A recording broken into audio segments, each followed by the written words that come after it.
Hi everyone, my name is Pritika and this is my first ever YouTube video. I've been wanting to make a YouTube channel and YouTube videos for a really long time, as long as I can remember actually, at least 5 to 6 years. And you know how things go, you always make excuses for things that you want to do.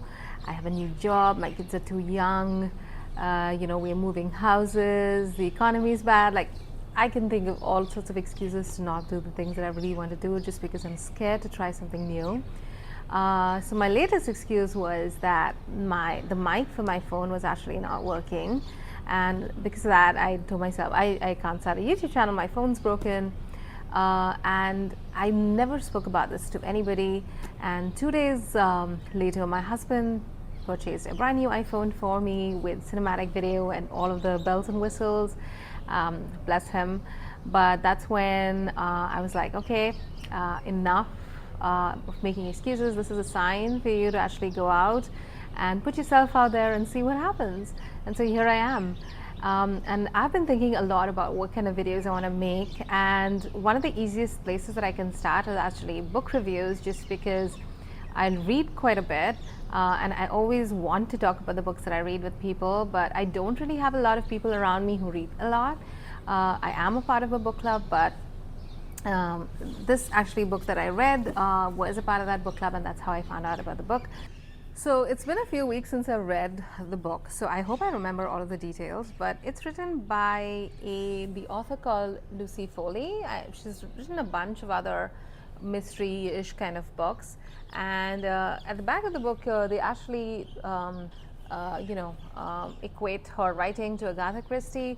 I'm not sure if I would go that far, but it's in the realm, and it's got some really great reviews, and it is a murder mystery. It's a very atmospheric murder mystery. I don't know if I would call it a murder mystery, but it's definitely a mystery, and it's quite atmospheric. And it's set in, obviously, an apartment building in Paris, and it really starts with one of the apartments in the apartment building in Paris.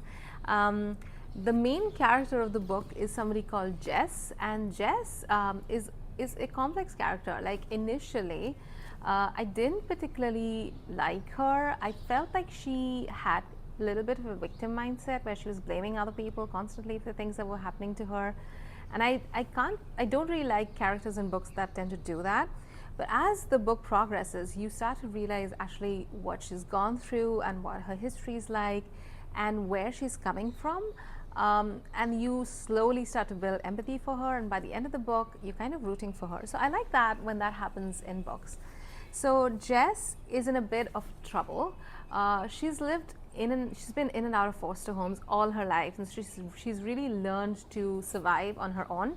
Has a half brother, and I think the name of the half brother is Ben. Ben, and he's kind of a half brother. He's been with her in and out of foster homes as well, but unlike Jess, Ben actually gets adopted by a really rich family, and so he has a much more comfortable life growing up, whereas Jess has been through really bad foster homes, and so she has a very different outlook on life. She's a survivor and she really trusts no one, whereas Ben has had a very comfortable, privileged life. Through it all, they've still been kind of in touch. They kind of count on each other. Jess, through the book you realize that Jess really cares about and loves Ben, and Ben does that too. Calls up Ben and says, I need to get out of London where she's living. Can I come visit you in Paris? Because Ben has been living in an apartment in Paris for the last few months, and she thinks this is the perfect time to get out. I can live for free with my brother, get out of this trouble that I am in. But when she actually reaches the apartment, she's not able to get in touch with Ben. He's not answering his phone. When she reaches the apartment building, he's given her the address, so when she reaches the apartment building, there's nobody to open the door for her. She's out in the rain, and she doesn't know what to do. Now Jess is pretty resourceful, and somehow she manages to get into the apartment building and into Ben's apartment. And when she gets there, she finds that there is no Ben. The apartment looks really weird. It's not completely Ben's style. It looks like really old, like an old lady's apartment. It's really grand, and she wonders how Ben can afford it, because even though he has been adopted by rich parents, He kind of is a journalist, and so he doesn't make a whole lot of money. So she's kind of wondering how he can afford the apartment. And then she finds a few clues. I'm not going to spoil you what clues they are in the apartment, makes her think that Ben's in trouble. And so the entire book now is about Jess trying to find her brother and figure out what exactly happened to him. And through this time, she gets to know the other people living in the apartment building. One of the people living in the apartment building is actually Ben's friend, who actually got him this apartment. She gets to know him. She gets to know another girl who lives in the apartment building, who's like really timid and really shy and doesn't really talk to anybody, and it feels like she's hiding something. There's another really elegant, rich Parisian woman who lives on the penthouse of the building, and she's like really hostile towards Jess for some reason and not very friendly and really snobbish. So she gets to know her. The other interesting character in the book is the concierge, and she is kind of like the building manager, the person who cleans up the staircases, common areas, takes care of the garden, that sort of person, and holds packages, that kind of stuff. And she lives in a little cabin, like a tiny garden shed really, in the middle of the garden of this apartment building. So remember, this is like an apartment building in a really upmarket area in Paris. So it is a building with like a garden around it, kind of thing. And so the concierge lives in that space. And the entire story is about her trying to figure out what happened to her brother and finding as much as she can from these characters who are definitely trying to hide something from her. She's really smart and resourceful, so she knows immediately when somebody's trying to hide something from her, not being honest with her. And the entire story is about her trying to figure out who can she trust, who she cannot trust, and most importantly, what really happened to Ben. And yeah, I really enjoyed the book. So at the time that I picked up this book, I was going through a big reading slump. I hadn't read a full book in about 2 or 3 months. I was, every book I would pick up, I just didn't want to finish it. I wasn't really enjoying any of it. So when the book club suggested this book, I had to pick it up and finish it. I will say though that the first 1/3 of the book is a little bit slow, and also you don't really like Jess as much, and so it's difficult to get through the first 1/3 because you're just getting introduced to these characters and you don't see the point of it. But as the book progresses, it does get much more fast paced, and I think I finished the last 1/3 of the book in about 2 nights, just because I couldn't put it down. I just wanted to know what happens at the end and what's happening with all of these characters, right? So give it some time. If you do pick up this book, give it some time to really get into the story.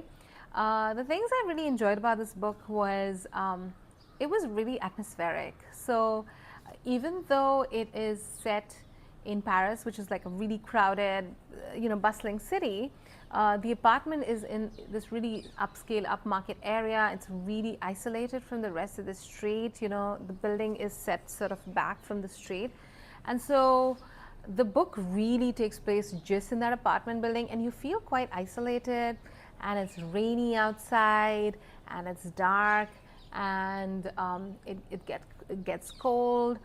There's like some, at the time that the book is happening, there's also some riots happening in the city, and so lots of people are just staying home, not leaving the space. So it does get a little bit claustrophobic, and you're like, you get a little bit bored of being in the building. But it really builds up that atmosphere, which is why the comparison with Agatha Christie, right? Because Agatha Christie was a master of creating atmosphere, and Lucy Foley does a really good job of this really claustrophobic, almost incestuous apartment building in the middle of Paris, but so completely isolated from the rest of the world, like an island of its own. And so I really enjoyed that bit. The second thing I liked about the story was the character of Jess. As I mentioned, she's really smart, she's really resourceful, and the thing that stands out most is how much she loves her brother, and she's willing to do whatever it takes to find him. I really enjoyed her character and seeing the progress of her character through the book. And then, yeah, I thought that the story towards the end was really fast paced. I didn't guess the twist in the end. it definitely blew me off, and I was like, wow, I didn't think of that. Maybe I'm pretty naive that ways, but that's how I felt. The writing in some parts can be a little bit repetitive and a little bit dry. I'm not sure why I felt that ways, but it definitely felt a little bit cumbersome to get through the first half of the book. But in all, I would give this book 4 out of 5 stars. I'm glad that my book club picked it up. Everybody in my book club actually really enjoyed the book. There was one person in the book club who actually didn't finish the book when we met, and then when she heard all of her reviews, she went and actually read it in like 2 nights because she was just at the cusp where it starts to get interesting. So if you're in a reading slump, or you enjoy mysteries, or you're an Agatha Christie fan, I think you'll really enjoy this book. It's a really fast read. I think it's about like 400 pages, so it's a really fast read. You'll probably get through it in maybe a few days. And yeah, I would definitely recommend it. I'm not sure about the rest of the world, but in India it's still very popular. If you go to any bookstore, it's like front and center, and so there's a reason for that. And yeah, I would definitely recommend The Paris Apartment if you like mysteries and you like Agatha Christie and you like atmospheric novels. I hope you found this review useful. I know I've made a lot of mistakes in this video just because I'm completely new to this. But if you would like to know more, book reviews, you would like to find out more about books that I've been reading, please hit subscribe. I will post once a week. And if you liked that video and you found it useful, would you please give a thumbs up and a like? It really helps the algorithm pull up my videos. So thanks so much for watching till the end. If you're here, I really appreciate you being here, and I will see you next week. Bye.